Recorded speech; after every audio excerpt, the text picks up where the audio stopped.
প্রতিদিন সকালে ঘুম থেকে উঠে প্রথম কাজ হচ্ছে বারান্দায় গিয়ে গাছগুলো দেখা। আর হচ্ছে যে কালকে কিছু বীজ বুনে দিয়েছিলাম, তো গাছ উঠেছে কিনা দেখার জন্যই সকালে ঘুম থেকে উঠে প্রাকৃতিক দৃশ্য দেখতে গেলাম।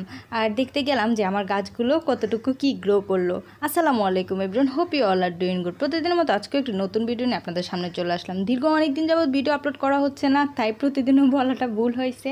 যেহেতু আমি হচ্ছে যে প্রতিদিন ভিডিও আপলোড করছি না, একটু রেগুলার হয়ে গেছি, তো আজকে হচ্ছে যে তো ভাবলাম আপনাদের সাথে একটু ভিডিও শেয়ার করি। সকালে ঘুম থেকে উঠে ক্যামেরাটা হাতে নিয়ে বারান্দায় চলে গেলাম, গিয়ে দেখলাম যে আমার বারান্দার অবস্থা খুবই বেহাল। তাই ভাবলাম যতটুকুই আছে আপনাদের সাথে শেয়ার করি। যেহেতু আমার বাসা চেঞ্জ করার কারণে হচ্ছে যে গাছগুলো সব মরে গেছে, আমার এই বাসার বারান্দাটা ছোট হওয়ার কারণে গাছগুলোকে রাখতে পারি নাই। তার কারণে হচ্ছে যে আমি যে কয়টা গাছ বেঁচে ছিল তাদেরকে হচ্ছে যে নতুন করে করে দেখতেই পাচ্ছেন আমার এই যে সাথে গাছগুলো মারা গেছে। এখানে রোদ আসে না, যার কারণে হচ্ছে যে গাছগুলোকে টিকে রাখতে পারি না। আর বড় গাছগুলো তো সব মরে গেছে, আর এই কয়েকটা গাছ এগুলো নতুন নিয়ে আসছি। আর এই যে দেখতে পাচ্ছেন আমি হচ্ছে যে এই হাসনায়না ফুল গাছটার কাটিং করেছি, তো আপনাদের সাথে একটু শেয়ার করলাম যে যে আমি কাটিং করছি।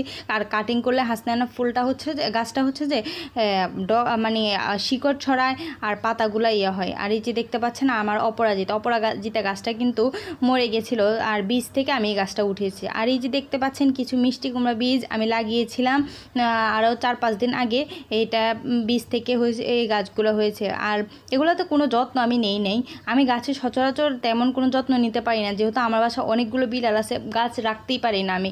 আর এই যে দেখতে পাচ্ছেন ঝুলানো গাছগুলো কিন্তু বেঁচে আছে, যেহেতু এগুলো বিড়াল নাগাল পায় না, যার কারণে হচ্ছে যে ওরা এগুলা দিয়ে কিছু করতে পারে না। আর এই গাছগুলোতে যেহেতু কাটা আছে, যার কারণে হচ্ছে যে বিড়াল ধরতে পারে না।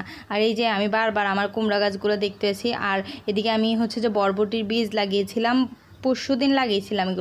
পরশুদিন লাগানোর পরে এই যে দেখেন আজকের অবস্থায় এই যে নতুন গাছ উঠতেছে, 2টা গাছ উঠছে। আর এই যে আমার ইনডোর প্ল্যান্ট একটাও রাখতে পারিনি, যেহেতু আমার বাসা অনেকগুলো বিড়াল, যার কারণে হচ্ছে যে ইনডোর প্ল্যান্টগুলো রাখা পসিবল না।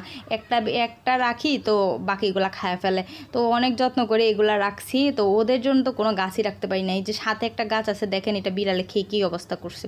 এখানে 2টা গাছ ছিল, খেয়ে কী অবস্থা করছে। আর এই যে আশেপাশে গাছগুলো দেখেন এগুলা খেয়ে কি করছে। আর এইটা দেখেন, এটাতে একটা পাতাও রাখে নাই, যায় সবগুলা খায় ফেলছে। তো আমি আজকে ভাবলাম আপনাদের সাথে গাছগুলোই শেয়ার করি, গাছগুলোতে কিভাবে যত্ন নেই। আপনারা যদি জানতে চান তাহলে আমার কমেন্ট সেকশনে হচ্ছে যে কমেন্ট করবেন। আর যেহেতু আমি চেষ্টা করবো আমার গাছগুলোর যত্ন কীভাবে নেই আপনাদের সাথে শেয়ার করতে। এখন থেকে প্রতিদিন ভিডিও আপলোড করা হবে আমার এই চ্যানেলে। আর যেহেতু অনেক দিন ভিডিও আপলোড করি না, তাই আমার হচ্ছে যে ভয়েসটা কেমন শোনা যাচ্ছে। আর আমার একটু ঠান্ডা লাগার কারণে আমার ভয়েসটা একটু অন্যরকম শোনা যাচ্ছে, তো প্লিজ ইগনোর করবেন। আর এই যে দেখেন এখানে কাটা একটা গাছ, এই গাছটার নাম আমি নিজেও জানি না। আর এই যে দেখেন এখানে আমি অপরাজিতা গাছের বীজ লাগিয়েছিলাম, অপরাজিতা গাছ হয়েছে, 2টা গাছ হয়েছে। যেহেতু আমি বীজগুলো লাগাইছি রুমের ভিতরে রাখছি, বাইরে সানলাইটে রাখতে পারতেছি না আমার বিড়ালের কারণে, ওরা হচ্ছে যে গাছ নষ্ট করে ফেলে। আর এই যে দেখেন আমার একটা ব্যাম্বো ট্রি। আর এই গাছগুলা তো সবার শেষে আমি দেখাচ্ছি যে আমার মিষ্টি কুমড়া গাছগুলো আর কিভাবে আমি যত্ন করছি।